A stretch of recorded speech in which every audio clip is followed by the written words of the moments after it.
오늘 우리에게 주신 하나님의 말씀 이사야 53장 1절에서 3절 말씀 한 절씩 교독하시겠습니다. 우리가 전하는 것을 누가 믿었느냐? 여호와의 팔이 누구에게 나타났느냐? 그는 주 앞에서 자라나기를 연한 순 같고 마른 땅에서 나온 뿌리 같아서 고운 모양도 없고 풍채도 없은즉 우리가 보기에 흠모할 만한 아름다운 것이 없도다. 함께 읽겠습니다. 그는 멸시를 받아 사람들에게 버림받았으며 간고를 많이 겪었으며 질고를 아는 자라. 마치 사람들이 그에게서 얼굴을 가리는 것 같이 우리도 그를 귀히 여기지 아니하였도다. 아멘.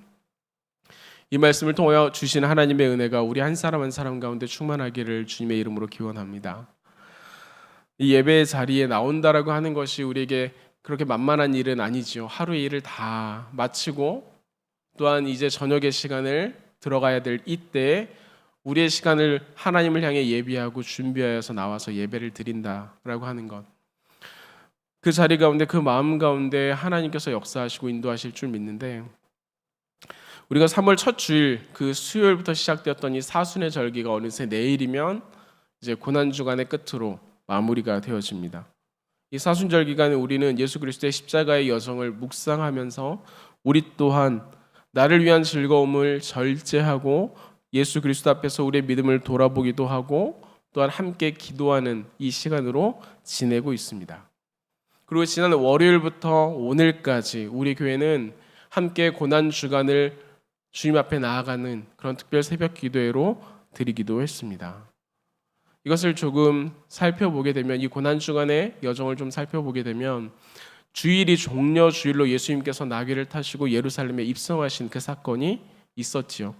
그리고 나서 이어지는 사건들에는 예수님께서 성전을 청결하게 하기도 하셨고 과부의 2렙돈 그 헌금하시는 것을 보고 그것이 크다 말씀하기도 하셨으며 또한 향유를 가지고 300데나리온이나 되는 그 향유를 가지고 예수님의 발 앞에 깨뜨리고 발을 씻기는 그런 사건들도 있었습니다. 그리고 본격적으로 목요일 그 저녁이 되는 때 예수님께서는 제자들을 불러 모으시고 함께 식탁을 나누시면서 이것은 내 살이니 너희가 먹으라. 이것은 내 피니 너희가 마시라 하는 성찬의 예식을 그리고 다른 본문에서는 예수님께서 세족의 예식을 하셨다라고 표현하는 부분들도 있고 그것을 마치시고 나서는 겟세마네 동산에 올라가셔서 하나님 앞에 기도하고 하나님의 은혜를 구하는 시간들이 있었습니다. 그 자리에 여러 무리는 횃불과 무기를 들고 와서 예수님을 잡아가지고 대제사장의 집으로 끌고 갔던 사건들도 여기에 있었습니다. 그리고 나서 그 밤이 지나고 금요일 아침이 되는 것이죠. 금요일 아침이 되어서 이제는 빌라도와 또한 여러 헤롯과의 관계들이 다 끝나고 사내들인 공유의 그런 일들이 다 끝나고 예수님은 이제 골고다 언덕을 올라가는 그런 여정 가운데 놓이게 되었습니다. 골고다 언덕을 올라가면서 많은 사람들이 예수님을 향해 어떻게 이야기했을까? 골고다 언덕을 올라가시는 예수님의 마음은 어땠을까?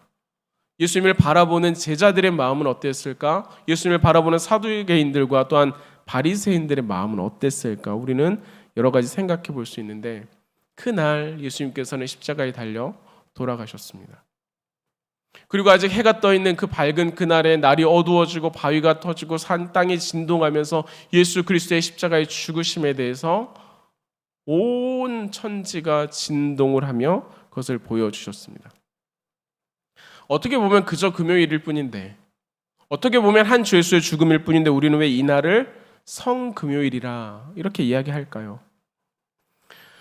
이 날이 거룩한 금요일, 이 날이 그저 죄인의 죽음의 사건이 있는 날이 아니라 우리 가운데 이 날이 귀한 날로 나타나는 것은 예수 그리스도께서 십자가에 달려 죽으셨기 때문에 그 머리 위에 가시관을 쓰셨기 때문에 그 십자가 위에서 옆구리에 창을 찔려 우리를 위해 죽으셨기 때문입니다. 하나님의 아들인 예수님께서는 인간을 위해 이 땅에 오셨지만 인간들은 그 손에 돌을 들고 예수님을 향해 던졌고 인간을 위해 십자가에 달려 돌아가셨습니다.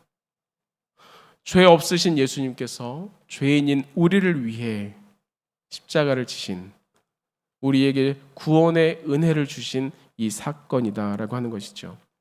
그렇기 때문에 이 성금요일은 고난주간 가운데 있어 우리의 마음 가운데 너무나 큰 슬픔과 어려움을 주는 날이지만 동시에 가장 감사를 고백해야 하는 날이기도 합니다. 이 성금요일은 예수 그리스도의 십자가의 사건과 또한 가시면류관과 채찍과 사람들의 비난과 조롱이 있어서 가장 고통스러운 날이지만 우리를 죄에서 해방하신 가장 자유한 날, 그것이 시작되는 날이기도 합니다. 그날은 가장 어둡고 음습하고 눈물과 고통의 자리에 있는 그런 날이지만 비로소 밝아짐이 시작되는 날이기도 합니다. 예수님께서 나를 위해 십자가에 달려 돌아가셨기 때문입니다. 이사야 선지자는 고난받는 종의 본문이라 하는 오늘의 본문의 말씀을 가지고 예수님께서 이러한 일을 겪으실 것이다 라는 것을 이야기하셨습니다. 그리고 단지 그 사건이 있을 것이다를 이야기하는 것이 아니라 왜 이런 일이 있어야 하는지, 그리고 우리는 이것을 어떻게 바라보아야 하는지를 이야기하고 또한 생각하고 묵상하게 하는 것입니다. 그 시작은 이렇습니다. 오늘 말씀 1절인데요. 개역 개정이 아니라 표준 세번역의 말씀으로 우리가 한번 1절 말씀을 보도록 하겠습니다. 우리가 들은 것을 누가 믿었느냐? 주의 능력이 누구에게 나타났느냐? 여호와의 말씀이니라로 시작하는 52장의 말미부터 시작하여서 53장으로 이어지는 이 구절 가운데 하나님께서는 우리에게 이야기하십니다. 누가 우리가 들은 것을 믿었느냐? 누가 이것을 믿고 하나님 앞에 나아갔느냐? 돌려서 말하면 믿은 사람이 없다라는 것이죠. 몸에 좋은 것은 입에서 쓰다라고 하는 말이 있습니다. 그것은 잘 알고 있는 바와 같이 입에는 써도 먹으면 몸에 도움이 되는 것들, 그런 것이 있다라는 것인데 거기에 가장 어울리는 것이 아마 가루약 아니면 또 한약일 것입니다. 아이들에게는 가루약을 많이 먹이기도 하는데 더 끔찍하게 싫어하는 것은 한약이죠. 주변에 몸이 좋지 않거나 기력이 쇠할 때면 한의원에 찾아가셔서 진맥도 하고 자기에게 맞는 한약재를 통해서 이런 한약을 지어다 드시는 경우가 있습니다. 이 한약은 주로 굉장히 쓴 약재들이죠. 나무를 이렇게 다려가지고 먹는 것이니까, 그런 채소를 다려가지고 먹는 것이니까 이게 맛이 좋다라고 말하기에는 그런 약재들이 몇몇 있지만 대체적으로는 그렇지 않습니다. 그런데 왜 사람들은 거기에 돈까지 줘가면서 만들어서 먹을까요? 왜 이 쓴 것을 먹는 데 있어서 많은 고생을 하고 그것을 시간을 지켜가며 또 한약은 먹을 때 같이 먹어서는 안 되는 음식들이 있습니다. 이것도 안 되고 저것도 안 되고. 그럼에도 불구하고 사람들은 이것을 먹습니다. 왜 그렇습니까? 몸에 좋기 때문입니다. 건강하기 때문에. 간혹은 맛이 좋아 잘 드시는 분들도 계시기 때문에 대부분은 몸에 좋기 때문에 또는 몸에 좋으라고 이것이 쓴 맛을 내면도 불구하고 참고 그것을 드시는 경우가 많이 있습니다. 그런데 아이들은 이 약을 잘 챙겨 먹지 않습니다. 간혹 조부모님들께서 이 아이들을 위해서 약을 가져오셔도 이 아이들은 손사래를 치면서 먹지 않겠다라고 이야기합니다. 왜 그렇습니까? 맛이 없기 때문입니다. 이것을 챙겨 먹어라 라고 이야기를 해줘도 깜빡 잊었다라고 이야기하는 이 아이들. 하지만 집안에 있는 간식과 과자들은 어디에 있는지 기가 막히게 기억해서 찾아내는 이 아이들이 이 약을 먹으라고 하면 그렇게 도망치면서 먹지 않습니다. 왜 그렇습니까? 지향점이 다르기 때문입니다. 내가 무엇을 바라보느냐, 이것을 통해서 내가 무엇을 얻으려고 하느냐가 다르기 때문입니다. 어른들이 흠모하는 것, 어른들이 지향하는 것은 건강에 있기 때문에 이 쓴 것을 감내하는 것입니다. 이것이 조금 써도 이것에 대한 효과가 건강으로 나타나기 때문에 아이들이 바라는 것은 무엇입니까? 달달한 것. 달달한 것이라면 내가 좀 애를 쓰고 하겠는데, 이 공부를 끝내면 맛있는 것을 줄게 라고 말하면 힘들어도 공부를 하겠는데, 이 약은 도무지 달지 않습니다. 건강이라는 건 나는 이미 괜찮은데 이게 왜 필요한가 이렇게 생각합니다. 그러니 도망치고 싶은 것입니다. 그러니 그것을 좋아하지 않는 것입니다. 내가 바라는 것이 아니기 때문에. 오늘 1절 말씀은 우리에게 그렇게 이야기하고 있습니다. 예수님이 외면당하신 이유가 여기 있다는 것입니다. 하나님께서 우리가 전한 것을 누가 믿었느냐?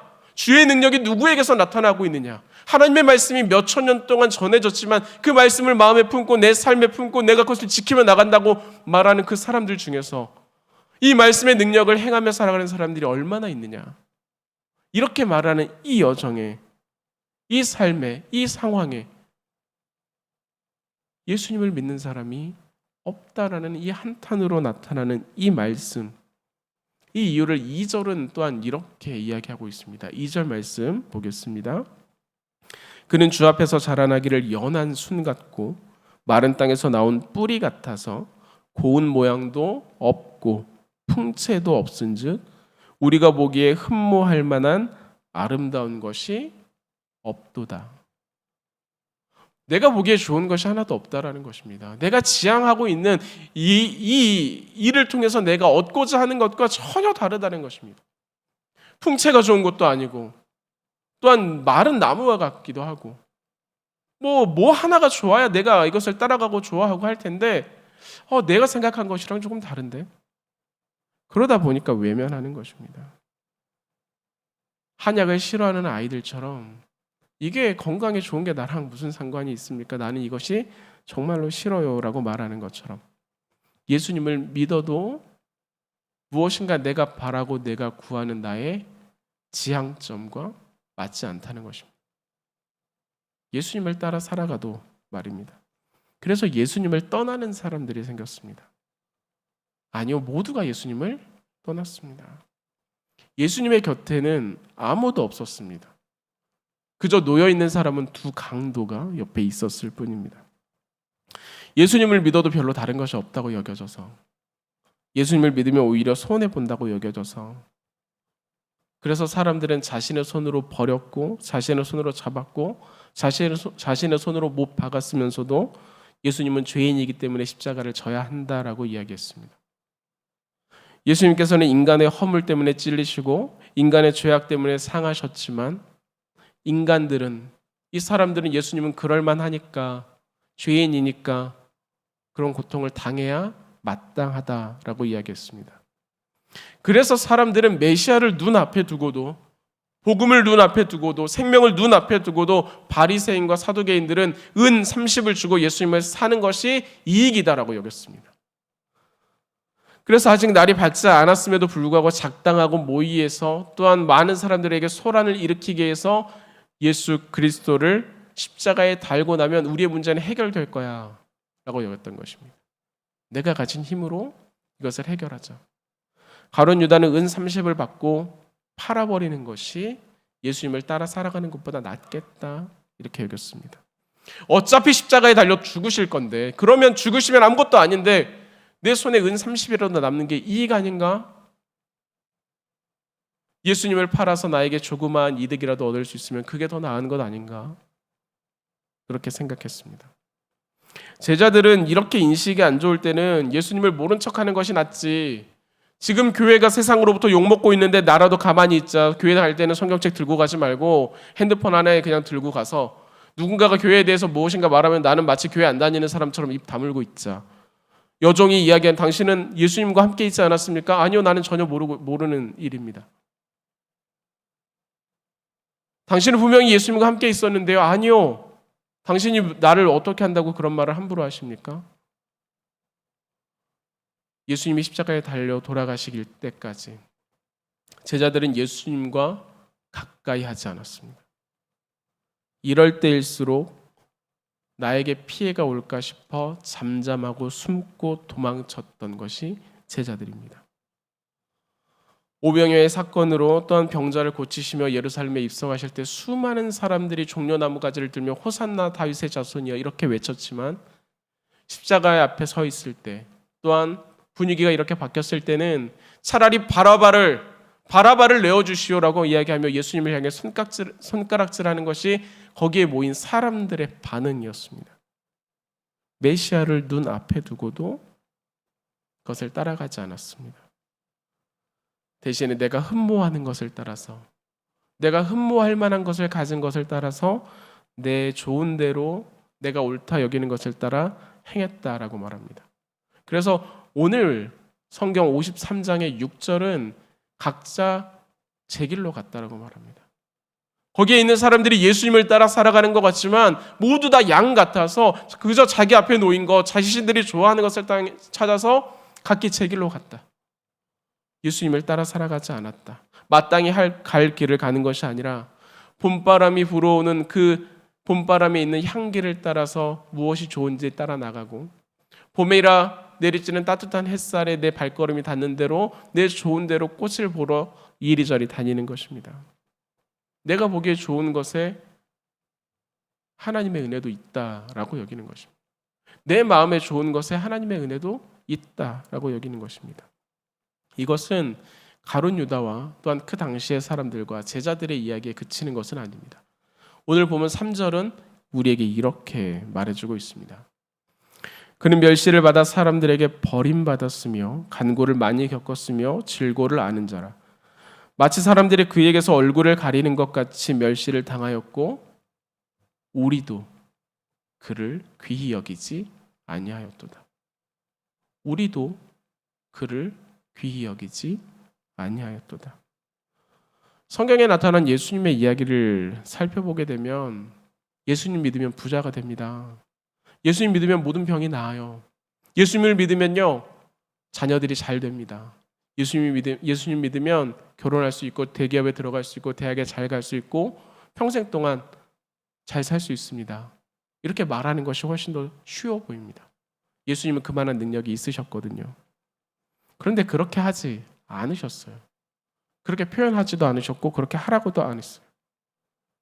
우리의 능력이 어디에 나타났느냐? 오늘 본문 1절 말씀 이야기하지만 도리어 우리가 예수님을 향해서 주님 도대체 주님의 능력은 어디에 있습니까? 내가 예수님을 따라 살아가지만 왜 우리의 삶에 이런 고통과 어려움이 있습니까? 왜 여전히 경제적인 어려움이 있고 왜 여전히 우리는 병으로 인해 고난당해야 하고 왜 우리는 자녀의 문제로 왜 우리는 관계의 문제로 여전히 슬퍼하며 괴로워해야 합니까? 주의 능력이 어디에 있는 것입니까? 이렇게 말하는 것이 우리의 삶 아닙니까? 교회를 다닌다고 해서 예수님을 믿는다고 해서 우리가 뭔가 조금 다른 그런 혜택을 누리며 살아간다? 이거는 조금 다른 이야기 같습니다. 우리는 이것을 잘 확신하지 못하죠. 그러다 보니까 우리도 점차 우리 마음 가운데서 기대를 내려놓기 시작하는 것입니다. 우리도 점차 예수님에 대해서 귀히 여기지 않는 것입니다. 흠모할 만한 것이 없다. 아니, 내가 흠모하는 것에 대해서 도움이 안 된다. 이렇게 여깁니다. 예수님을 믿는 것을 내가 흠모하는 것을 이루기 위해서 예수님이 나를 도와주시면 좋겠다라고 여기는 것이죠. 그것을 위해서 내가 교회도 가고 시간을 맞춰서 예배도 드리고 기도도 하고 직분도 받아서 주님 내가 이만큼 주님 앞에서 쌓았습니다. 그러니 은혜를 주셔야지요. 이렇게 생각하고 있는 것입니다. 그런데 그것이 생각만큼 잘 안 돼요. 내가 오랫동안 신앙생활을 했는데 내가 오랫동안 교회를 다녔는데 왜 우리 집에 살림은 펴지 않고 왜 우리의 가족은 이 코로나에 고생을 하고 있으며 왜 나는 인정받지 못하는가? 이러한 문제들이 계속해서 우리를 괴롭히며 있으니까 우리가 예수님을 따라 살아간다고 말하지만 어느새 우리는 예수님과 멀어져서 예배조차 예배로 드리지 않는, 기도조차 기도로 드려지지 않는, 여전히 예수님을 향해서 손가락질하는 사람들과 같이 내가 잘 봤는데 아니더라. 이런 마음이, 그런 말이 우리 입 밖에 나오지만 않았지 여전히 이 안에 그대로 자리하고 있는 것입니다. 그래서 사람들이 버렸다라고 말합니다. 그래서 3절 말씀은 우리도 그를 귀히 여기지 않았다라고 이야기합니다. 흠모할 만한 것이 없어서. 그러니 그리스도의 십자가의 사건은 필요 없어서 버림받은 이야기입니다. 우리에게 예수 그리스도가 필요 없다 여겨져서 버린 이야기. 사람들은 이 예수 그리스도를 아름답고 흠모할 만한 것이 없어서 또한 나에게 필요가 없어서 예수님을 버리고 팔고 떠났습니다. 그런데 어느새 우리도 그러면 안 된다라고 성경을 보며 이야기했던 그 사람들과 같이 예수님을 따르고 예수님을 믿었는데 아름다워 흠모할 만한 것도 없고 나에게 필요한 것을 채워주지도 않아서 팔고 싶고 떠나고 싶고 버리고 싶은 마음이 우리 가운데 들어와 있는 것입니다. 여전히 내가 하나님 앞에 서서 열심히 하고 있는 것은 하나님 앞에서의 은혜를 기억하기보다는 내 삶에 그래도 조금 이렇게 하면 도움이 되지 않을까의 여지가 남아있는 경우가 많다는 것입니다. 우리가 흠모하는 것이 무엇인가? 우리는 무엇을 흠모하며 살아가는가? 하나님의 관심은 나에게 있는데 나의 관심도 나에게만 있습니다. 하나님의 관심은 내가 하나님 앞에서 바로 되어서 십자가의 은혜로 구원받는 것에 있는데, 나의 관심은 하나님의 도움을 받아 내 삶이 윤택해지는데, 내 삶이 편안해지는 데에만 있습니다. 하나님의 관심은 그 자신을 십자가에 달려 돌아가시며 나를 구원하고자 하셨는데, 나는 내가 원하는 것을 위해 하나님을 이용하는 것, 내 가족을 지키는 것, 내가 사람들에게 인정을 받는 것, 내가 무엇인가 좀 자랑스러워 할 만한 그 자리에 놓이는 것에만 관심이 있다는 것입니다. 그래서 그리스도에 속한 자로 그리스도를 따라 그리스도를 향해 나아가야 되는 우리가 각기 제 길로 가는 것입니다. 그럼에도 불구하고 그런 우리를 위해 예수님께서 십자가에 달려 돌아가셨습니다. 예수님께서 십자가를 지지 않으시면 우리는 영원히 각기 제 길로 갈 것이기 때문입니다. 예수님께서 십자가를 지지 않으시면 우리의 죄는 영원히 해결되지 않으실 것이기 때문입니다. 그러니 이 십자가는 예수님을 버리고 떠난 나를 위해 죽으신 십자가인 것입니다. 그 십자가가 나를 살리는 유일한 방법이죠. 그 은혜가 나를 구원하는 유일한 방법입니다. 내가 버린 십자가를 예수님께서 지시고, 내가 버린 예수 그리스도가 나를 위해 죽으셔서 나를 죄로부터 구원하신 그 은혜, 우리가 이 성금요일에 다시 한번 회복해야 할 십자가의 은혜인 것입니다. 이제 우리의 걸음이 예수 그리스도를 따라 걷기를 소망합니다. 이제 우리의 마음이 예수 그리스도로 채워지기를 소망합니다. 다른 지향점을 따라서 다른 흠모할 것을 향해서 나아가는 것이 아니라, 그리하여서 예수 그리스도를 골고다 언덕에 홀로 두시는 것이 아니라 이 마음 가운데, 내 마음 가운데 모시어 나의 삶에 그 예수 그리스도와 동행하는 삶이 되어지기를, 주 달려 죽으신 그 십자가가 우리에게 주신 은혜임을 기억하여서 주님 앞에 나아갈 수 있는 우리의 모습, 우리의 삶이 되기를 소망합니다. 우리 이 시간에 같이 찬양하기를 원하는데요. 예수 그리스도의 십자가의 사건, 그 은혜, 어쩌면 우리가 예수님을 믿는다고 말하는 지금도 어쩌면 우리가 생각하는 목적과 의미를 향해서 놓여 있는 것은 아닌지 한번 생각해보고 같이 찬양할 때, 주님 그 주 달려 죽으신 십자가의 은혜가 내 삶을, 또한 내 영을 온전케 하며 나를 구원하신 은혜입니다, 함께 고백하며 나갈 수 있기를 소망합니다. 함께 찬양하시겠습니다.